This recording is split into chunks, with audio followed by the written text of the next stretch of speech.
அந்த ஆப்ல எழுதி கிழிச்சிருக்காவோ இவருக்கு பேப்பரை நான் வந்து கொண்டு வந்து கொடுக்கணுமா உங்களுக்கு?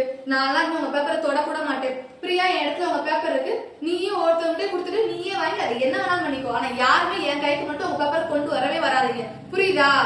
எல்லாரும் அவ்வளவு ஒஸ்டா அவ்வளவு மோசமா இருக்கீங்க. ஒரு ஆள் கூட நல்லா எழுதல, யாருமே நல்லா எழுதல. எல்லாத்துக்கும் இம்பார்ட்டன்ட் கொஸ்டின் கொடுத்தேன்ல, அது மட்டும் படிச்சிருந்தாலும் 85க்கு மேல மார்க் எடுத்துருக்கலாம். ஆனா நான் கொடுத்த கொஸ்டினை யாருமே படிக்கலன்னு இப்பதான் புரியுது.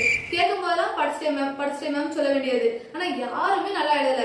கிளாஸ்ல 50 பேர் இருக்கீங்க. உங்க பேப்பர் திருத்தணும் அப்படின்னா எனக்கு எவ்வளவு நேரம் ஆகும் தெரியுமா? ஆனா இந்த பேப்பர் நான் திருத்தினதுக்கு 1 மணி நேரம் தான். 1 மணி நேரத்துல டக்கு டக்குன்னு திருத்திட்டேன். ஏன் எல்லாமே தப்புன்னு போடுறதுக்கு எவ்வளவு நேரம் ஆக போகுது? 1 மணி நேரத்துல எல்லா பேப்பரும் திருத்திட்டேன். அந்த அளவுக்கு மோசமா இருக்கீங்க எல்லாரும். என் டாப்பர்ஸ் யாருமே ஒழுங்கா இல்ல. எக்ஸாம் முடிச்சதுக்கு அப்புறம் உன்கிட்ட கேட்டேன்ல கவிதா, நான் சூப்பரா எழுதிருக்கேன் மேம் தானே சொன்னேன். ஒண்ணுமே இல்ல உன் பேப்பர். நாளைக்கு எல்லாரும் உங்க அம்மா அப்பாவோட தான் கிளாஸ்க்குள்ள வரணும் பாத்துக்கோங்க. இல்லன்னு வச்சுக்கோங்க, தொலைச்சிருவீங்க எல்லாரையும்.